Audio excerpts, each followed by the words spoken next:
At Sierra, discover top workout gear at incredible prices, which might lead to another discovery. Your headphones haven't been connected this whole time. Awkward.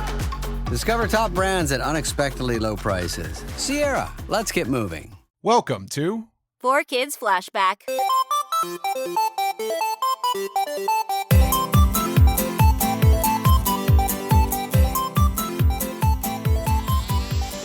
Hello, welcome to 4Kids Flashback. My name is Tara Sands, and I am joined by... Steve Yurko. Thanks for listening, you guys. Thanks for tuning in. We have a great show for you today with Rebecca Soler, who I'm excited to reconnect with and see.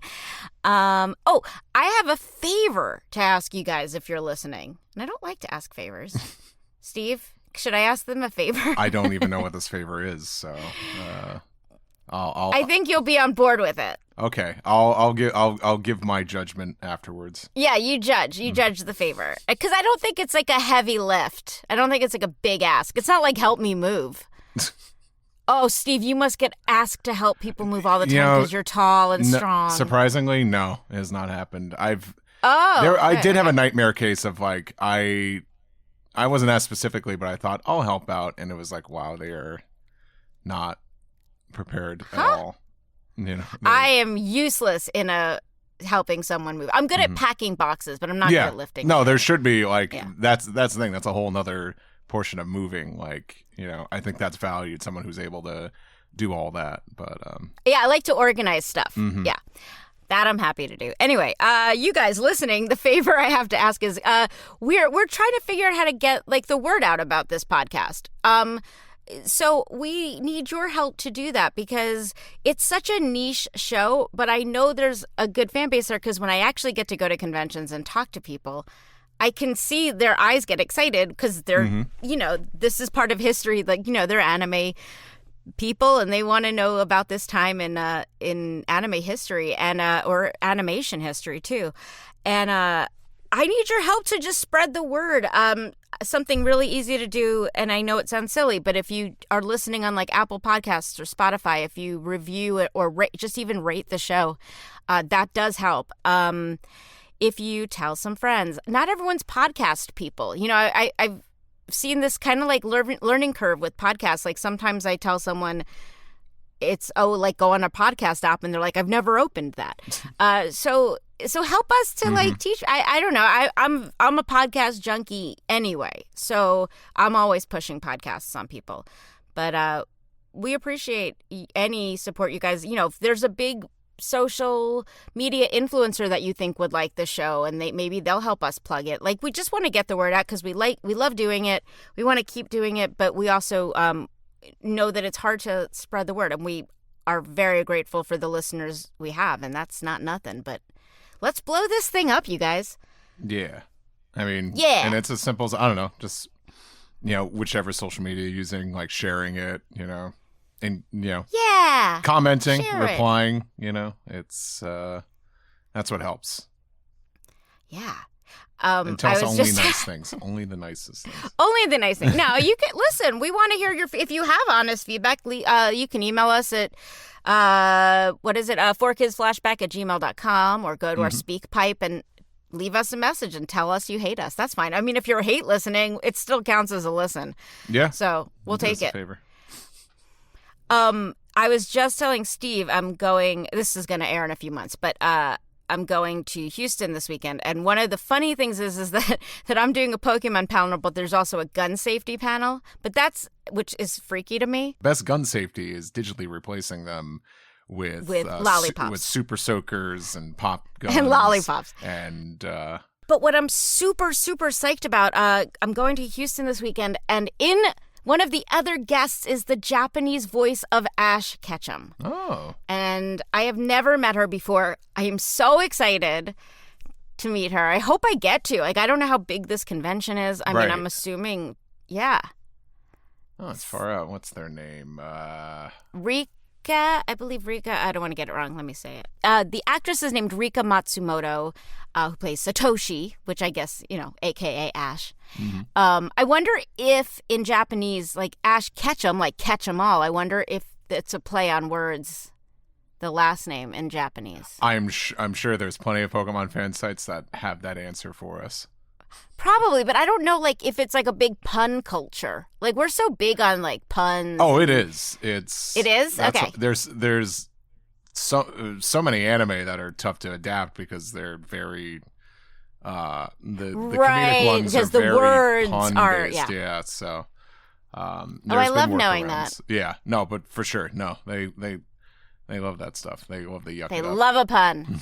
Well, we have that in common. So I'm super excited. There's a couple Japanese guests coming, and that always makes it way more interesting for me. So I'm excited for that. Nice. Steve, you should fly to Houston. No. I mean, not because I'm not interested. I just got too much going on. By the time this airs, some of it will be done, but he'll still be sleeping, recovering from all the craziness. Yeah, I got a couple conventions I'm doing over the summer, and that's it's a lot of prep. A lot of prep I'm doing now, so I don't. You're drawing a lot. I'm drawing a lot, yeah, and then when And then during the day, I'll be drawing a lot. And then at night, I'll be drawing a lot. So. Bulbasaur artwork happening? I just kind of feel like we've spent so much time together now. I could be swayed. Yeah. I would love to see some Bulbasaur art. Or even a Mudkip. Just there's not enough Mudkip out there. How about Phanpy? No one ever draws. I love Phanpy. So. Phanpy.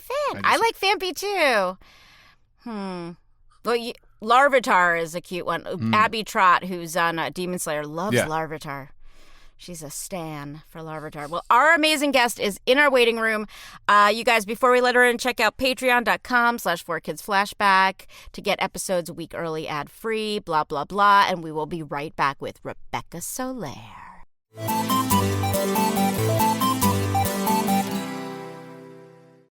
Our guest today is the lovely and talented Rebecca Soler.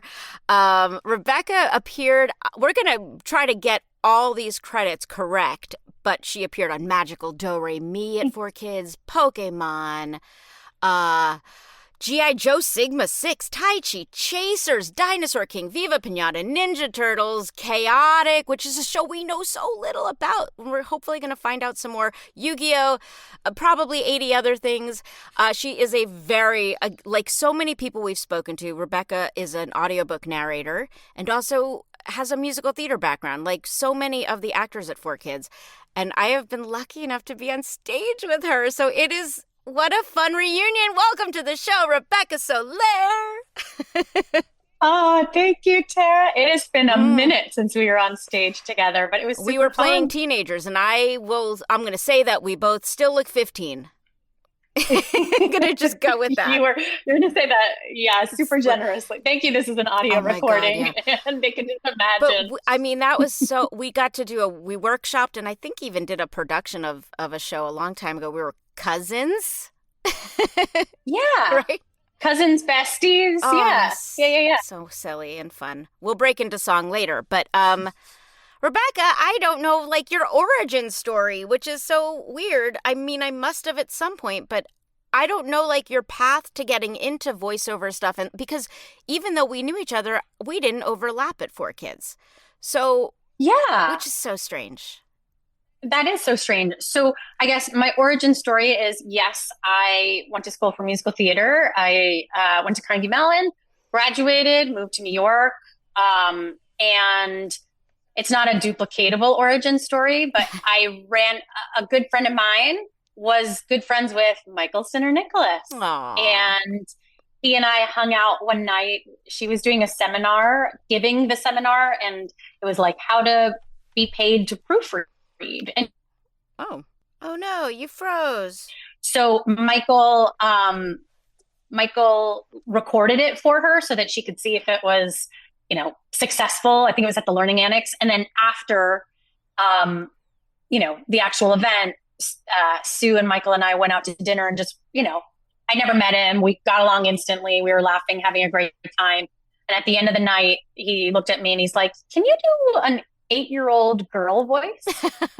And I was like, "Sure." And he's like, "Why don't you come and audition for me on Wednesday?" And so I went in and I auditioned for this like charmingly quiet anime called The Piano, and I ended up getting it. I booked the lead role, and I guess what happened, how I forayed that into 4Kids, is Magical Girls DoReMi was cast, and whomever was playing or originally cast as Reane, decided to move to LA, and the director Tom Whalen said, "Hey, Michael, who do you know that could do an 11-year-old little girl?" And so he said, "Oh, you should try Rebecca Soler." And I auditioned and I booked it. I mean, it's super obnoxious. Like, I auditioned for 2 things, I booked 2 things, and sort of the rest in that thing is history. Some people are kind of just built for this. Like, I think your musical theater background also just translates really well into voiceover.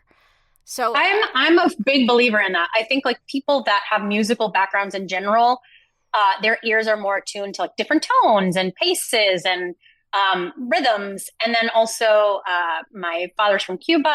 I grew up in a dual lingo household, and I think from an early age, like there was a Cuban accent. And I grew up in Boston, and there was a Boston accent. And then, there was, and my father learned how to speak English in Boston. So his accent was nothing like you've ever heard. He would say like, "Ay, Rebecca, go get me a glass of water." Like he had the strangest accent. It's super amazing. But anyway, so I think just being around by language and music and accents and dialects and it helps. It helps, I think. So tell me if the internet is right. Did you win some kind of contest voiceover wise? Like for Central Park Media or something?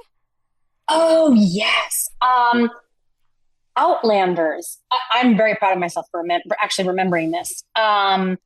Yes, they did like cast who you want kind of fan casting session. Oh. And they put up clips from a bunch of people, and then the audience cast the show. So I ended up winning the role.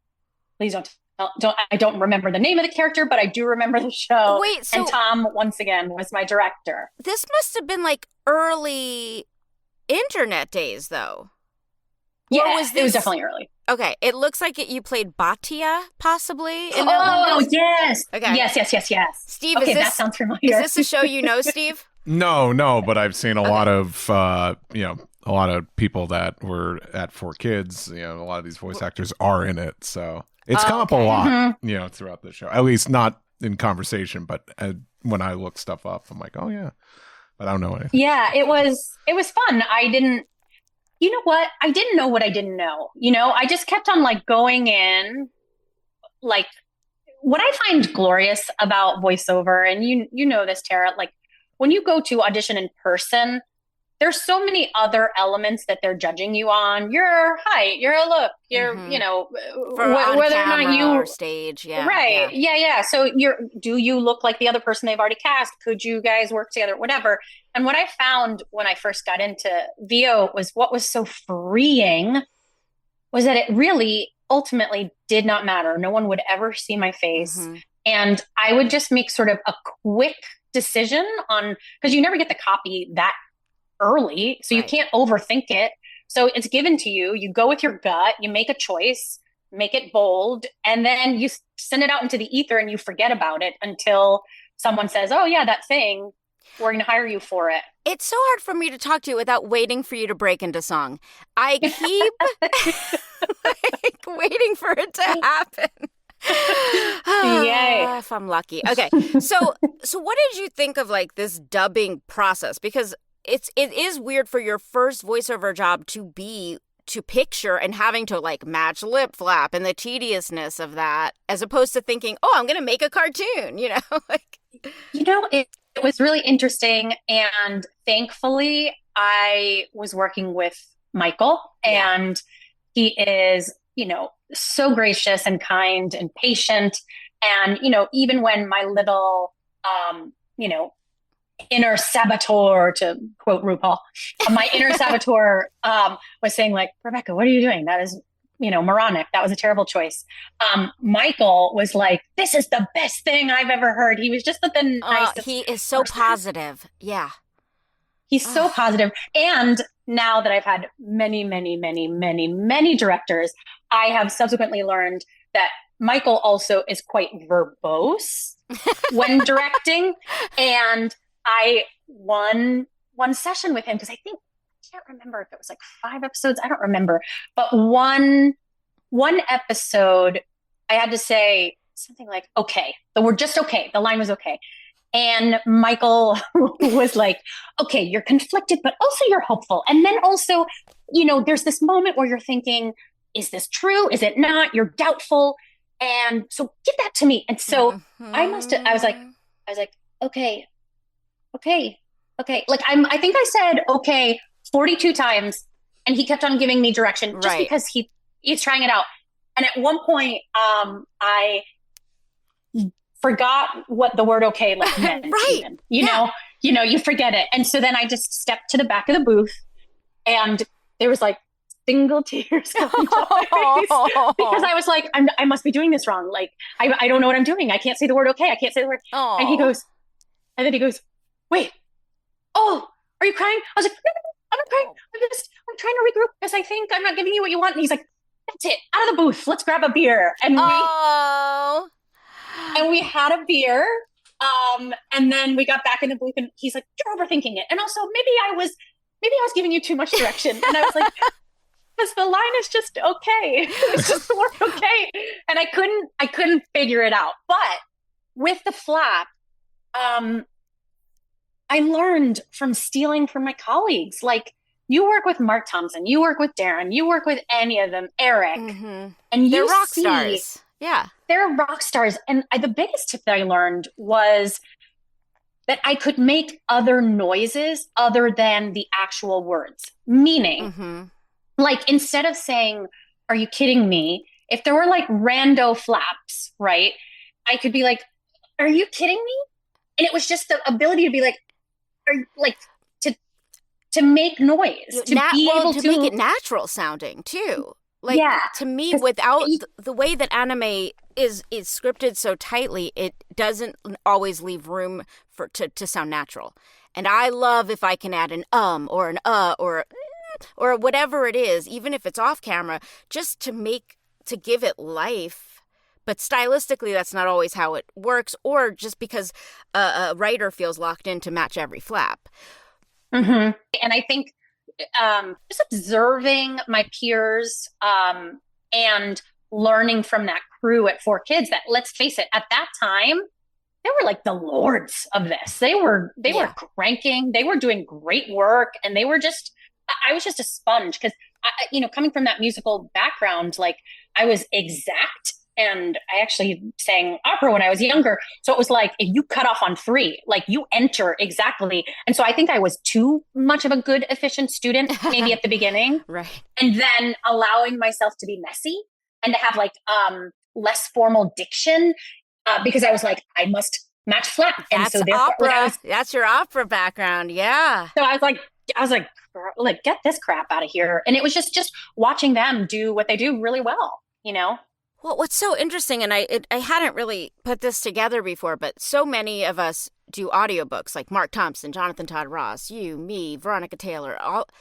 I think the thing that it has in common with dubbing is the rules.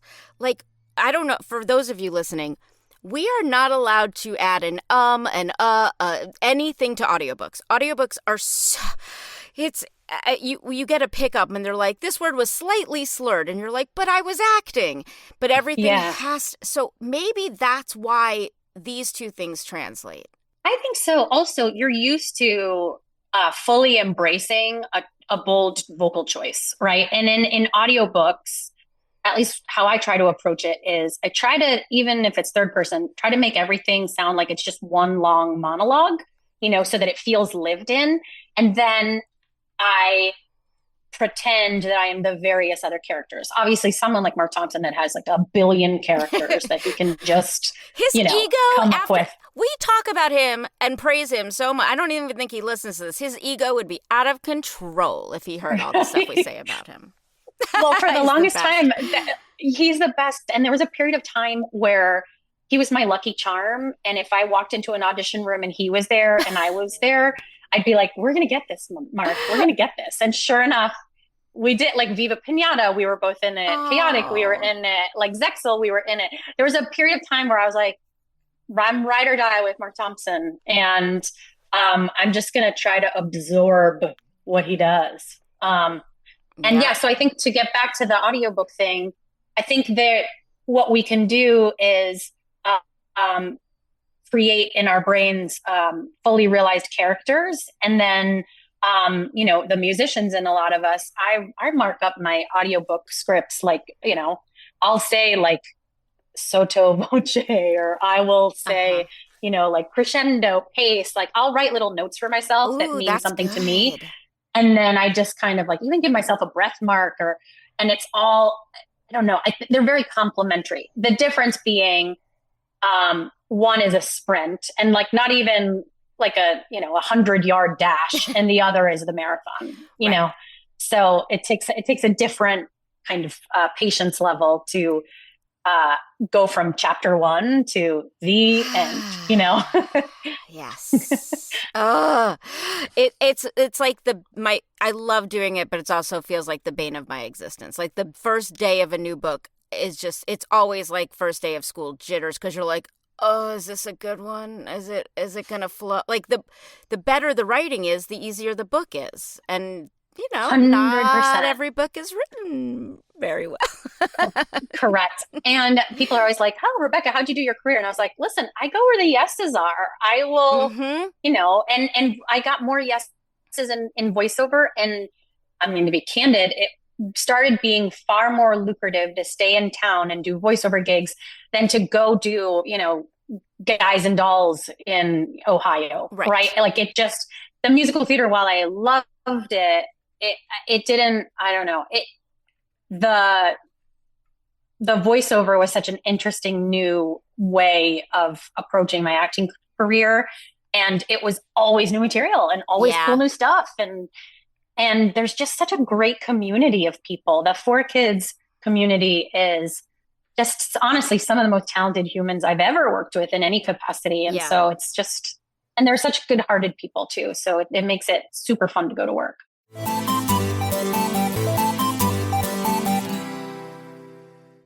So your first job there was probably not until like 2005, I'm thinking?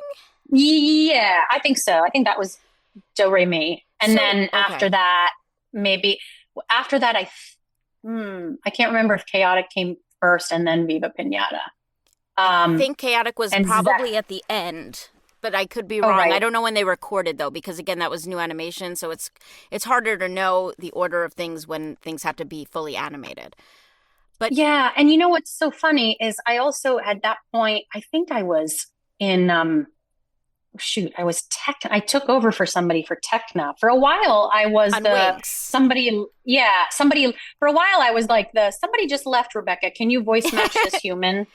And so on Winx, I was Tecna for a while. And then something else, maybe it was Zexel. Well, you were also, I can't remember. You've done a bunch of incarnations of Winx, it looks like. Again, IMDb is an imperfect place, and we're always trying to update things like that. But you were also Stella on Winx? Does that ring a bell? Yeah. Yes. So I was first Tecna, and then I was Stella for a while. Okay. Which was so this is where I love voiceover. Stella is somebody that I would never audition for in real life. I don't remotely energetically align with Stella. I don't look like her. She's, this blonde bombshell beauty. Listeners, I am not a blonde bombshell beauty. She's a beauty, but she is a beauty. So it was like, that's a true departure, almost like an Elle Woods, if you will, kind of fun. But yeah, so I think all of that dub got me so good at that world of dub that by the time Chaotic and Viva Piñata came around and they were prelay, it felt like decadent. It was like, wait a minute. My performance gets to dictate the animation. This is a dream. This is just everything. And we got to improv and ad lib and And it was, it was just fun. It was the most fun that I had because, to your point earlier, we weren't locked into ultra specific, precise writing that you couldn't really diverge from. It was so fun. It's like taking off your training wheels. Precisely, Steve. Yeah. Go wherever you want. Turtles was also during this time. You played Joy Reane. I don't want to mess up this name. Joy Reynard? Yep, Joy Reynard. And then they had some iteration where, was it a movie where the future turtles go back and they see the old turtles? And that was definitely a voice match thing. I played like the 1980s April O'Neil. Right. And I remember that session was so tricky because basically they just had on repeat, the actual actress. That's so tricky. Voice matching is like one of those hidden, super skills. And they would just like put her in my ear, but I would be saying different. Obviously, it wasn't a direct, line by line match. So it's sort of emanating her in a way that sounded just like her, but I was saying different words. And I don't do impressions well. That's like not my thing. Yeah, right. It's so hard. It's so hard. And I really respect everybody that can do it. I always just kind of take inspo from people or characters and then do my version. But for that was like a direct, uber specific April O'Neil voice match. And then one other time, not animated related, but dubbing, I am in Zoolander 2. I'm Penelope Cruz in 3 or 4 scenes because they were shot outdoors. There was a lot of wind. They're on a boat. They're going to some island. And also they had rewrites. And I can imagine it's cheaper to have Rebecca Soler come in. Than Penelope? Then, she was probably filming something else, and couldn't come to. But I think, I think you're selling yourself short because obviously you have an ear for this. Like, I do not have an ear for voice matching. Like, if you do or not. You obviously have an ear for it. Like, well, I think I think I haven't. You do. So here's the thing. I'm really, and this is what I love about VO2. I know what I can do. And so if I think I can do it, I'm going to 150% commit to it. And I'm going to give you the best audition I have.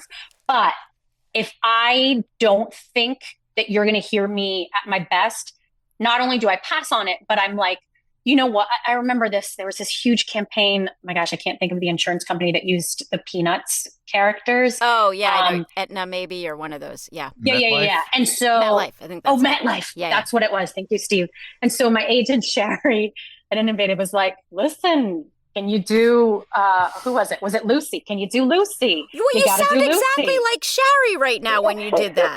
See, that's my version of Cher. That's a good Sherry. And so I was like, listen, okay, let me try to do, it was Charlie Brown. It was Charlie Brown. Can you do Charlie Brown?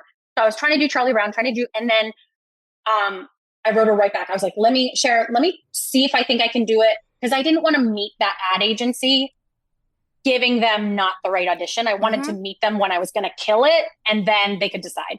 So then I was like, you know what, Cher, it's not me. If they're looking for Sally, then you hunt and you make me go there because I will be able to kill Sally.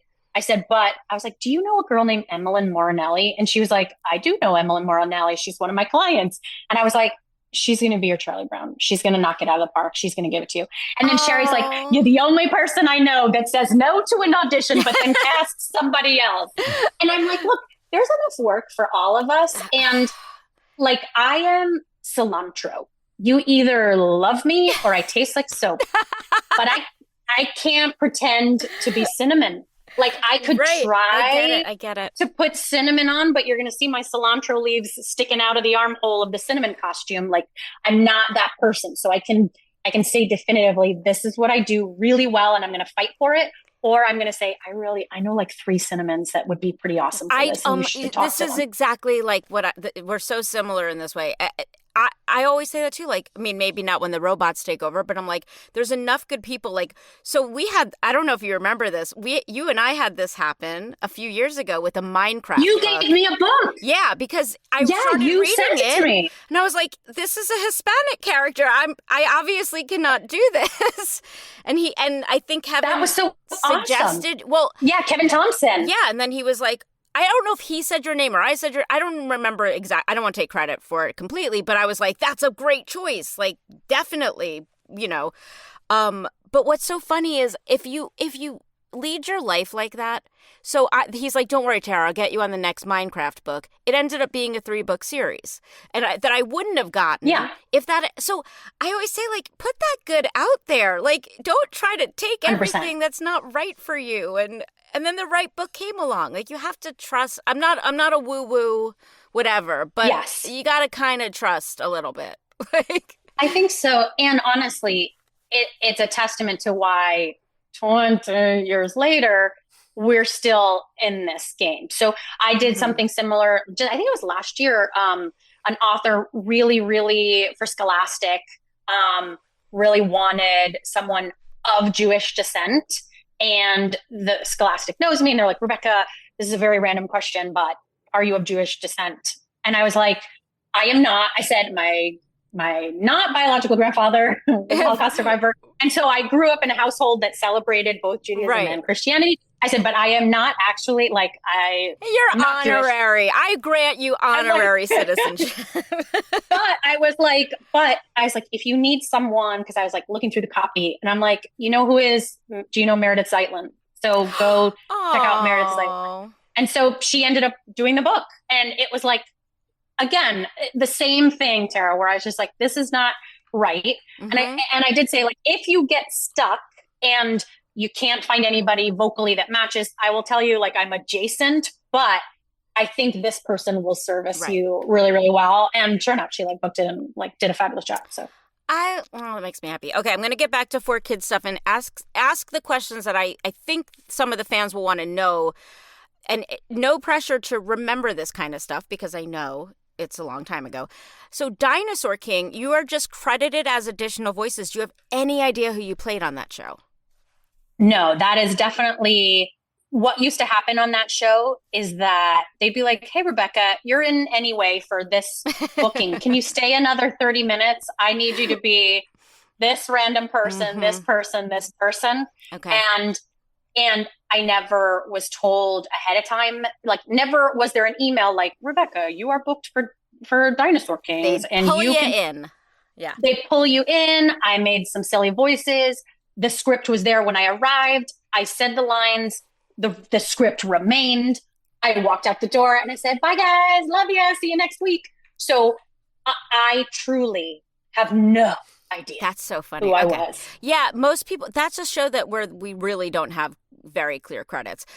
You worked on Pokemon, but it was after it left 4Kids. Is that correct? Correct. It was after. Yeah. So it was with Lisa. Lisa was my director. Lisa Ortiz, everybody, in case you don't know. Lisa Ortiz. We say her name all the time, but yeah. Yes. And so what was so fun, for she and I just love her so much. So it was an excuse to see her every single week and make silly voices. And I feel like Pokemon is a show where I disappoint a lot of people because no. no, it's because that those scripts are truly never released. And I would be different Pokemon, and only a couple that I always was. I was one named Altaria. Oh yeah, Talia. I'm like, what did I just say all the time? Talia. And then the character Mallow in the next sort of iteration. And it, it's such a gem of a show, but so much of it is battling with different powers and abilities. And it's the kind of thing that my memory is always more plot driven and emotion driven. And when it's, you battled this week and you battled this week and you battled this week, it's sometimes it didn't lock in for me. Yeah. And Lisa would make fun of me. She'd be like, yes, this is your Pokemon. This is what you sound like. Oh my God. She's Lisa and I went to college together. So I've known her forever. Oh. But her eyeballs, we've talked about this before in the show, her eyeballs for matching the flap of the Pokemon themselves is unparalleled. I don't know what her eyes do that mine don't, but it's amazing, and I feel like the worst every time I leave there because I'm not seeing the intricacies of the lip flap that she sees. Insane. And she knows my kryptonite, which is I don't do animal voices. Me really either. well. I'm terrible at them. My husband is really good. Like he can do the cheek thing with the dolphin and various birds, and they're like, you're a cow, and I'm like, moo. I'm just terrible at animal noises. When we started Pokemon, we would enunciate the Pokemon's names. Like Bulbasaur was like very enunciated. And as it went on, by the time you got there is when it became more animalistic. So you did not luck out. We had it much easier than you did. And she'd say, okay, Rebecca, there's a new Pokemon, and I need you to try out for it. And I was like, Lisa, you and I both know that I'm not going to get this. I'm not going to book it. I am terrible with animal noises. What is this? And she's like, it's like a half sheep and a half whatever. And I was like, oh, okay, fine. I'll try. But I'm just like critically, like that is my kryptonite, those animal noises. Well, you did play a monkey and an elephant in Viva Piñata. Let's move over to that one. That was a wonderful segue. Yes, but they did not. They were true speaking characters that just happened to be, but they are so delicious. Yeah, so I was going delicious. to say, can you tell us anything about those characters? These are shows that, like, unfortunately, Steve and I, our, like, knowledge ends at a certain point. And so Viva Piñata is a show I really don't know. What are your memories of working on it? Delicious. So it was so fun. Eric Stewart was our director. And basically, Elephanilla was a forgetful elephant. That's the whole thing. And like I remember the audition sides in the line stayed in the show was like, did anyone see that blade of grass I was eating? Like all of her jokes were, what? And like even if there was one episode where she had a cold and like, but luckily it was like broad comedy. It wasn't like me trying to be like, thank God. See, I apologize, listeners. That was my terrible elephant. And the monkey, Simone Cinnamonkey, was the lead character played by Dan Green was like a proper burro, right? And he was like Hudson Horstachio. So he had an agent that would do all of his bookings. And she was sort of like she was a smaller character that ended up getting written for a lot. And how I came up with her voice, she would say like, Hudson, you're going to be a star. So she was sort of Sherry Hoffman from Innovative. Mm-hmm. And then, all of my various side hustles, like one of my first jobs when I moved to New York, I was working in the showrooms of Calvin Klein coats. And one of the sellers there was this amazing man named Richard Steiner, who would always like imitate his mother whenever Bergdorf or Barney's or Saks or Bloomies would come in, and he would be showing them the line. But his mother was from Jersey, and he would always tell us anecdotes of how she would say like, oh, Richie, you don't want to date that girl. She's a filthy hooah. Like it was just, and part of the reason that those department stores would like buy so many is because Richie would like try on the coats and he would be like, this season it's about the raglan sleeve and the double-breasted coat. So what I did when I saw Simone Cinnamonkey, I was like, what if Richard Steiner's mother and Sherry were combined into one human? And so for her especially, I got to do a lot of improv because... Oh, wow. That's awesome. Okay. Yeah, it was super fun. And so the whole device, I mean, it was a big advertisement for the video game. Right. Ultimately, that's why we were on the air. And so we had 2 seasons, and sadly the video game wasn't like that popular, but we had put in so much work. All of us were doing such fun stuff that I know we were really bummed when it was canceled because it felt like for the first time, we were creating, and I know Eric probably felt similarly, like we were creating our own world and having so much fun with it. So that was Viva Piñata. And they had just such, again, Mark was in it. And Dan, I'm trying to think of some of the other peeps that were in it. I'm going to click on it now and tell you. Wayne Grayson and Ted Lewis. And of course. Yeah. Oh, Gary Littman. I mean, this is a great list. Yeah, you worked with some killers on that.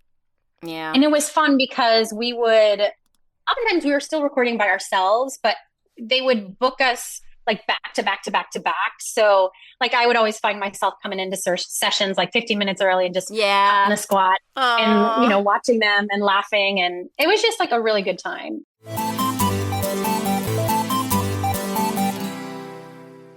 Similarly with Chaotic, that was Jason Griffith and Mark and I were like sort of paving the way for Chaotic. And Darren Dunstan was my director. He's one of my all-time favorite directors because he uses Golden Girls analogies to direct. I'm going to record something with him tomorrow. I just took out my Golden Girl shirt so I can have it on for our session. Like that's we send each other Golden Girls gifts. Yeah. So he would crack me up because I would say a line and he'd be like, I need more Dorothy, and so I would know to be like super dry and super sarcastic.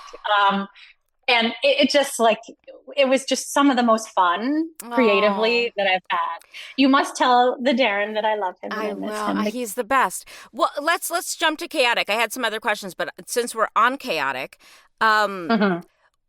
did that feel chaotic? We've heard that production, and maybe that, and again, I wasn't there for that, so maybe that was happening behind the scenes.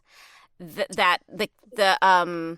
heard there was like some indecisiveness, and again, like because it had a card component and a game, it was just, that might have been overwhelming to a different part of the office than the actors, but you tell me. Yes. I think let's just say, I don't know, maybe Jason and Mark felt this. I did not feel like it was chaotic in the booth. Darren and Romo Joe were always recording us and doing amazing jobs. And what I will say is, I don't think they figured, like, the animation looked a very, specific way in season 1, and then they completely redesigned it for season 2. And I thought it was with the goal to give it more legs, to have it extend more. And I think it had some really cool monsters and plot. Like, it wasn't just, I go somewhere, I battle something. I go somewhere, I battle something. Like, it actually felt a little bit more fulsome than that. Mm-hmm.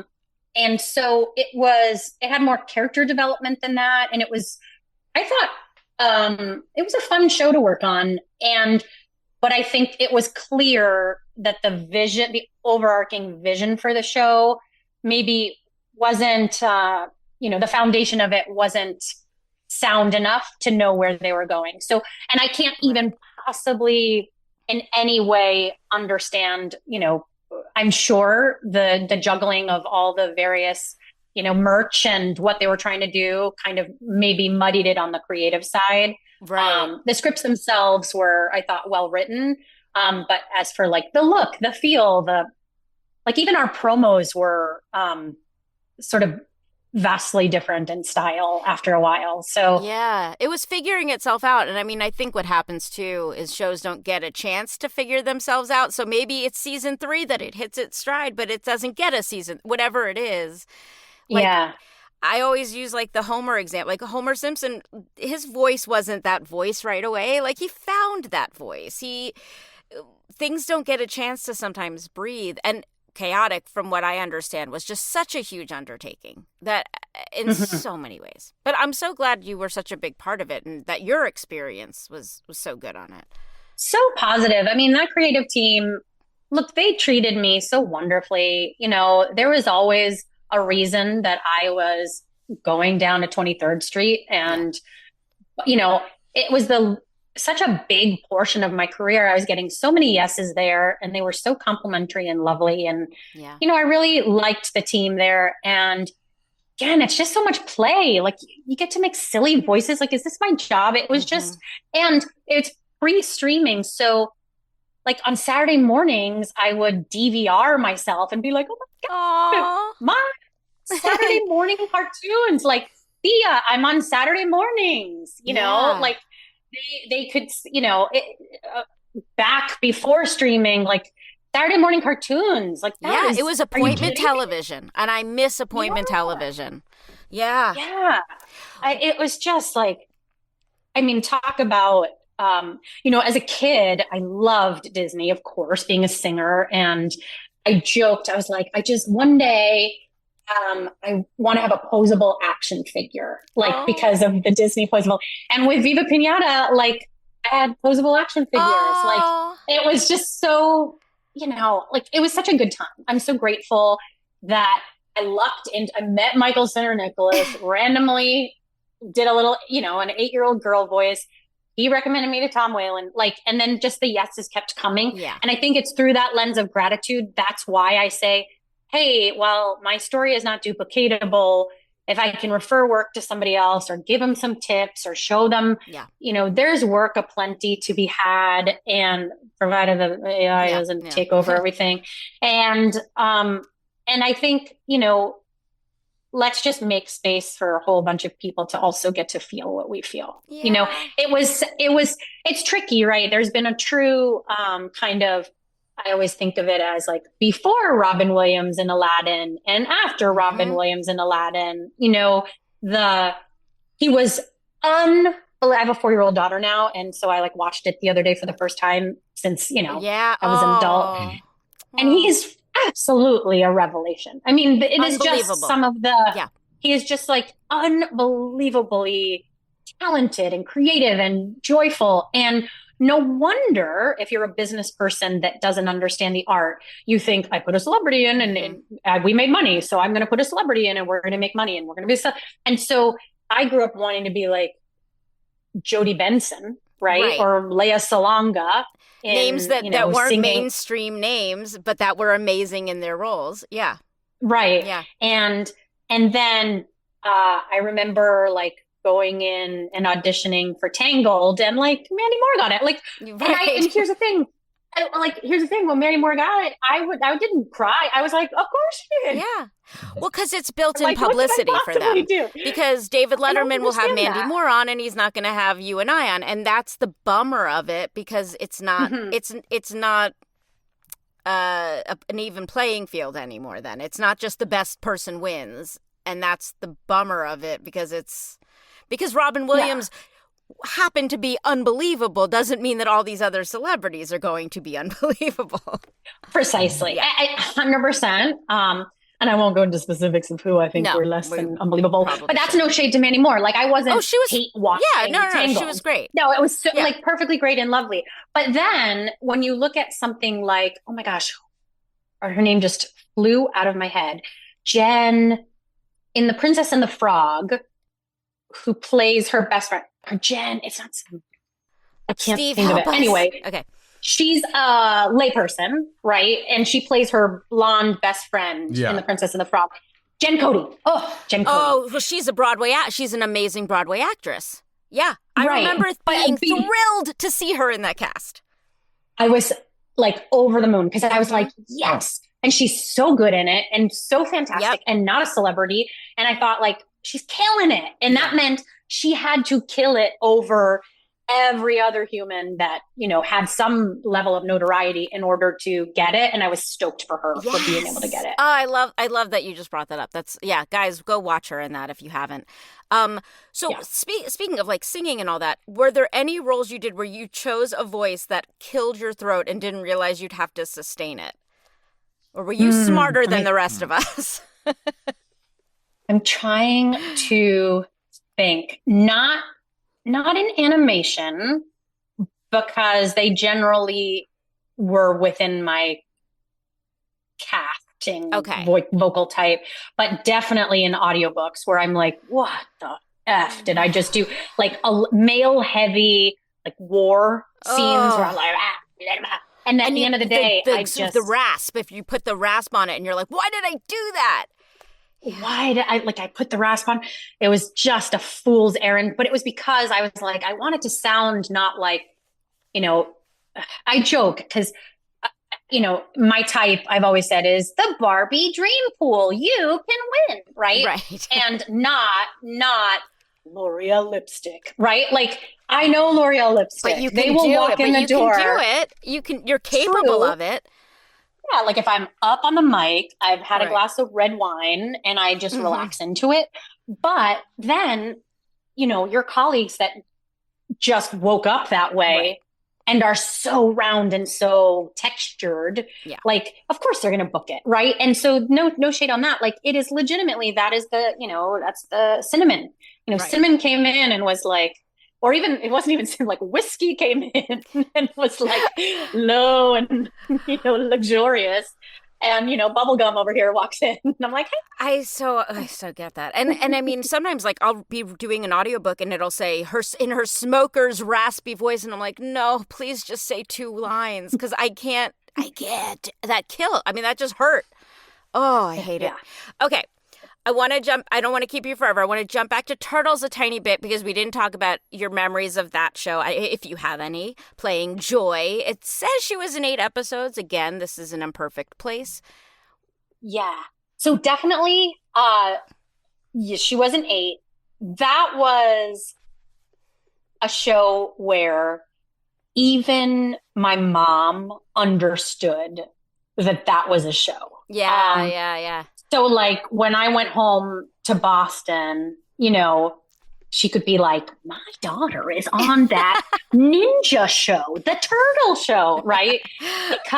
And I walked into it, and those guys had established those characters, right? And I was just, like, visiting their world. And they're just, like, they knew how to play off of each other so well. And I felt the legacy walking in, and I just sort of thought to myself, oh, dear Lord, Rebecca, don't mess this up. This is Turtles. This is, and she was a cool woman, like tough, close to my voice, I guess, but like that lower sort of like forthright, tough character.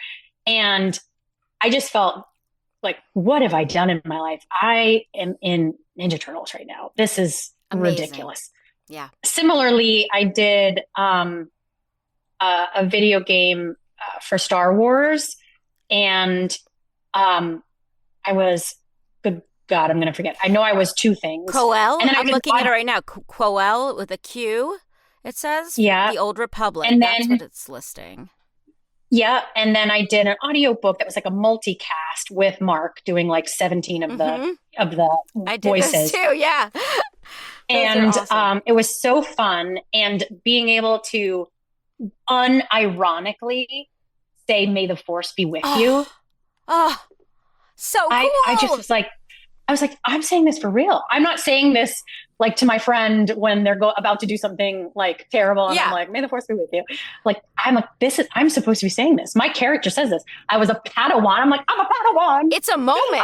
Yeah, that's a big deal. Like, you're part of the canon. That's how I felt. I was like, when I worked on that Star Wars book, I'm like, I just got paid to do something Star Wars related.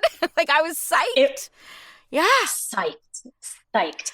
And one of the books I did was more of like a YA offering, and I was Leia. Oh, that's cool. And so in a lot of those scenes, I guess that was a little bit more voice matchy because it was like literally the help me Obi-Wan Kenobi. Like, it was those. So cool. And so I was just like, what is my life? What am I doing? My brother and his friends were such Star Wars fans, and growing up, they would always play with their figurines, and they only ever let me play with Leia because I was a girl. I could only be Leia, and I could be, Leia in like her winter garb with the 2 buns, or there was the Leia in like the burnt orange with the little loopy braid. You know what I'm talking about here? I can see it, but yeah. I'm trying to think of where that was. Not the Return of the Jedi bikini, but one of the other scenes. Oh, Steve, you must know this. It was burnt. It's like a pantsuit. It's like a burnt orangey, brownie kind of. And she had 2 braids that were like the loops, the hoops. That sounds like I know you. End of Empire Strikes Back. I think so. That would align. Mm-hmm. Yes. That's exactly what it is. So that was your action. That's why I'm here. Oh. What would we do without you? That's precisely. So those are the two Leias I could play with. Like I always wanted to be Boba Fett, and they never let me be Boba Fett. But anyways, what would you have done with Boba Fett? Let's hear what you would have done. I mean, he got to fly around. He got to shoot his little laser gun. Like he was so cool. I think it's pretty to universal. Me. And he was and he was like, he was just like a bad guy and a badass. And I wanted to be that instead of like always that. But then when I'm standing in the booth saying those words, it like takes you back. It sends memory to your childhood when this is like the most magical world that you could possibly ever imagine. And you've seen it a million kajillion times because like your brother's godmother taped it on a VHS off of HBO because she had HBO. We didn't have HBO. And then we get to just watch it over and over and over again. So it was like super cool. Oh, I love that. Oh, that would be such a nice place to end, except that we really need to talk about your star turn as Sea Titan Operator 2 in G.I. Joe Sigma 6. Which I'm sure is really what you mostly wanted to talk about today. Yes. I mean, Joe, I think I did that with Darren. And I think I had one line that I said over and over and over again. You don't have to remember this, I promise. No, but it was like something like da-da-da-da-da-da, engaged. And it was always engaged. And I was always in there for other reasons. And Mike Knobloch was the engineer. Uh-huh. And who I just love him. It was such a and great I was like, group. Darren, it was such a great group. And I was like, Darren, I know it's always the same line, but please never Control-C, Control-V me. Please, I need to say this line over and over and over again. And just like give me other stuff to do in the show just so that I can always come back and visit and play with you guys. And Mike would always assure me, he's like, I don't know how to copy paste. I only know how to record live. It's my best. And you did some Yu-Gi-Oh stuff. So speaking of Darren being a great director, you did Yu-Gi-Oh stuff while it was still part of 4Kids or once the company had turned over? Part of 4Kids, I was in Zexel. Okay. Oh goodness gracious. It's okay. Let's see. This is why we keep this right here. Let's see. I did a lot for Yu-Gi-Oh Zexel. I was somebody. But goodness gracious, I don't remember who. You know what? It's okay. One of our listeners is going to tell us. It could have been someone named Nick that you played. It could have been it was Kari Tsukomo and Summer. Oh yeah. Yes. That is correct. But clearly this didn't stick with you as much as some of the other stuff did. I don't think so because I think what was happening was I would record multiple shows at the same time and like have multiple days at 4Kids where one day I was doing Vexel, one day I was doing, Tecna and 4Kids. And I think just by design, it meant that, I was forgetting more and more, who I was when I wasn't there saying the words. It all blurs together to me too. Like, I'm like, it's just one big recording session in my brain. Like it's all one big recording session that sounds like this. Beep, beep, beep, talk. No? I think to this day, if I hear a rhythmic beep, I'm always like, I need to engage. That's my line. That's my line. Oh my God. Oh, it's so weird. Is there anything else you want us to cover before we let you get out of here?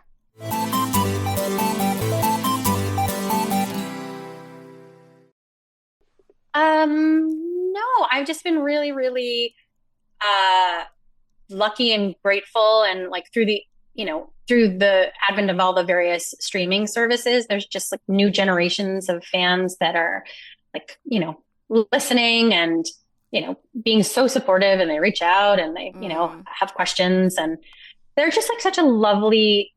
I think animation fans are just generous and kind and loving, and I think audiobook fans as well. It's a specific ear to really love these genres. And so, I take it really personally to make sure that I'm delivering what I think is like a performance that if I have to listen to it 15 years later, it's not going to make me cringe. I'm going to think like, oh, okay, I understand why I did that. I mean, I see where I was in that part of my life. So I don't know. It's just been such an evolution. And so, I mean, thanks for having me. Are you still singing? Will we get to hear you sing any? Did you ever sing at 4Kids, actually? Did that ever happen? Yeah, you know what? I sang something for them, some kind of theme song. Oh. And I did a theme song for a show called The Nine Tails Fox. Is that a 4Kids show? Well, someone Google that for us and tell us, find Rebecca. It was Kip Kaplan. I don't know if you know yes. that. I did work with him. It was not pleasant. No. I'll go on record. I usually am careful, but no, it was a terrible experience. Yeah. No, and I would too. Like, I will tell, it was the one and only time I worked for Kip. So fun fact, people who are new in their career, all of you listening, if someone says, come and audition, and it's a song, sing, a portion of the song and let them direct you and sing a portion of the song. He kept me for 90 minutes and he had me sing the entire song over and over and over and over again, giving me direction, and then kept on calling it an audition. But I had the wherewithal. It's not an audition anymore. Yeah. Right. I had the wherewithal to say, I'm not singing anymore. You have the entirety of this song and I expect to be paid for my session. And he didn't, but then Jamie McGonigal, my good friend, he went to bat for me and he was like, Kip, I referred her to you and you basically just wrecked my credibility and you need to pay her. So I got paid. And then he's like, it's water under the bridge. Rebecca, come work for me again. And I said, hey, Kip, I would rather wait tables in the middle of Olive Garden in Times Square than one word on a microphone for you ever again. Because I just felt like I knew if he had done this to me, how many other people had he done sort of similar shady things to? And so that's why I'm like, I don't care. I'll tell you that story. It is my truth. It is the truth of what happened. And I'm so careful never to speak like that about people, but it was so I remember because it was something for Central Park Media that I did, that I wrote to them. I think it was like a 5-page letter outlining, because I did a couple things I think with him, outlining every issue that I had. And Michael Sinner Nicholas always brings it up. He's like, where's that letter? I'm like, I wish I still had it. Because it was like the things that went wrong were comical. Like, I remember not being allowed to go get water because it was like down the hall. And he's like, oh, if I asked to get water, it was like I was bad. And then he was like mean to the I can't watch someone treat other people. It was, sorry guys, sorry if he's out there listening, but I'm sure there's a lot of stories. I mean, his business had tanked because I think, and that's where I'm someone who, you know what, your bad day, I'm not going to take it personally. Like, everyone has bad days, and I try not to ever, I really don't talk crap about people at all. But if I even smell that you're being predatory and taking advantage of, people that, there's a power dynamic there and someone is trying to break in, I am, even when I was young, I am a fierce mama bear. I will come to your defense and I will fight. And I meant it. Like, if I never said another word in the booth again, if I never got another yes, I was never going to look for that man again. Oh, Rebecca, it was so good to so the show we did together, we would sing a lot about the mall because that's where the show took place. So I just really want to break into song about the mall with you. What was the name of the show? It was called Like You Like It. It was a musical version of As You Like It, but based in the 80s. And so I was Rosalind and Tara was Celia. So if you're familiar with the Shakespeare play, and had some really fun and beautiful music. Really great music. Yeah. Yeah, it was great. It's like everything that, when you're in New York and went to school for musical theater and you're workshopping a new musical and they're rewriting, and it's all the kind of cool creation stuff that is the reason that you ever wanted to, get into the industry, because you're like, it's a new musical and they're building this around our voices. And so neat. It's so good. And Tara, like, your voice is also fabulous. And you were hilarious. We had fun. I also remember that's how I learned the word bifurcated, because that was in a song. And I was like, what is that word? So much of my vocabulary comes from musical theater. But I remember you saying the word bifurcated, I believe. That is ringing a bell to me. And now, you know what? As soon as we hang up our session, it's going to be the earworm until I figure out where I sang it. It's so interestingly enough, I will yesterday record something and forget it. Yeah. But if it's music, it stays with me forever. I just need to hear the first chords, and it's like I'm back. Let's all go to the mall. Let's all go to the mall. Yeah, exactly. There's a lot of Orange Julius references. 100%. You had a killer side pony, if I do remember. Oh, hell yeah. You were so cute. You were kind of the straight man, which I was.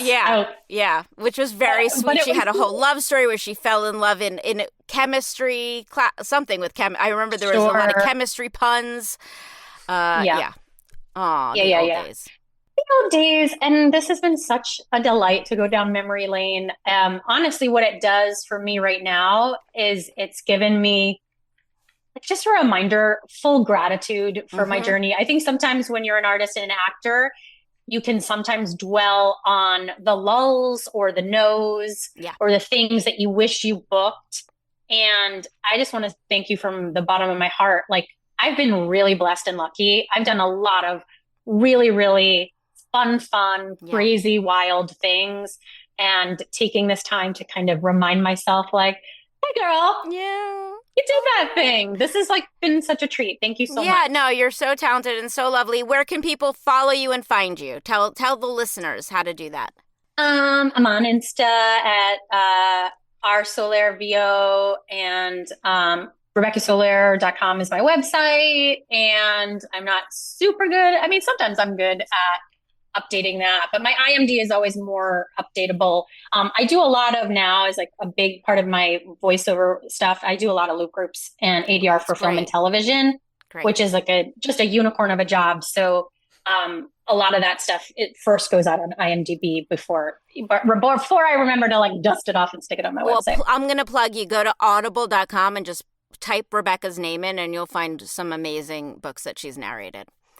So. Oh, thank you. Of course. Thank you. Mwah. It was great to see you. Thank you again for doing this. Oh, my pleasure. Thanks for having me.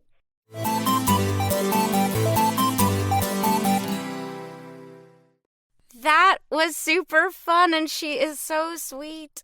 Yeah, I didn't realize you two went, so far back. I couldn't help but I hear about the stage play, and stuff like that. I'm like, oh, I want to hear about that. Well, I'm glad you asked, because I felt indulgent just going into it. So I'm glad you asked. No, I'm glad you asked. I'm curious because I'm just familiar with a lot of you, just for the voice work and stuff like that. But I'm always curious, what were they doing before that? I'm like, oh, they also do this. Yeah, she's so talented. What's funny though, I think it must have been years later when I even found out that she worked at 4Kids. I don't even know when I realized that, because it just didn't come. And again, there was no Twitter. No one was like, I'm on this new show. So it may be through Facebook or it was so funny. I'm like, wait, the girl I did that show with, she's doing, that's so cool. Yeah. Cause I guess you had moved by then. I had moved in 2005, which is around when she started. But what's so funny too is if I had known she had any interest in it, I would have been the one to walk her into 4Kids. But it just never happened. But Michael Nicholas giving people their first jobs. What a guy. Aw, that's Santa Claus for you.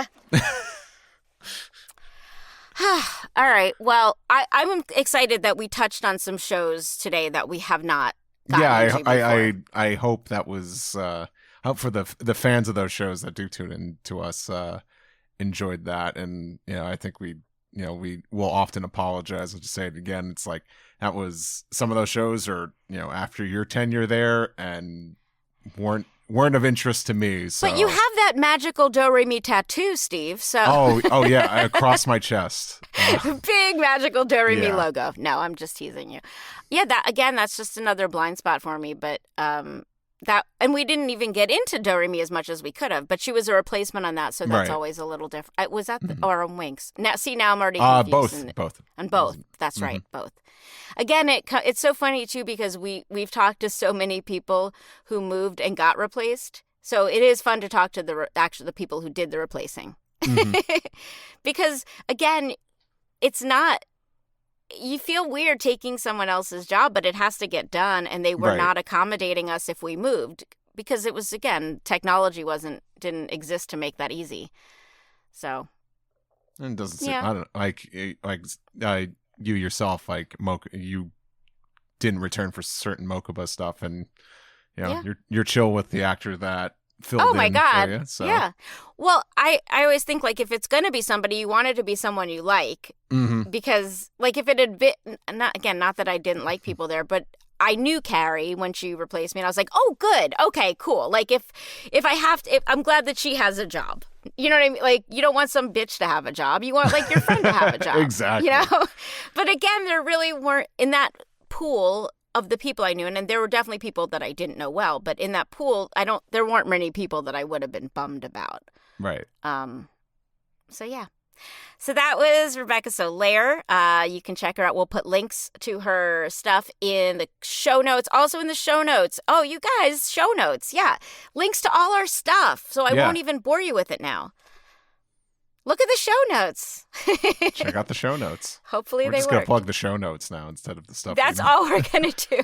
Check those show notes. We have places to go for bid on stuff for charity, speak pipe stuff, merch. There's merch links. Steve's awesome art. Maybe when you're not so busy, you'll make some art for the show. Maybe one day.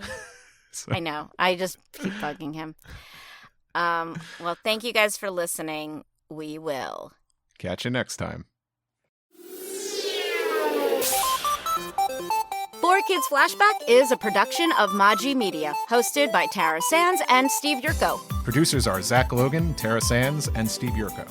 For more information, go to 4kidsflashback.com. That is the number 4.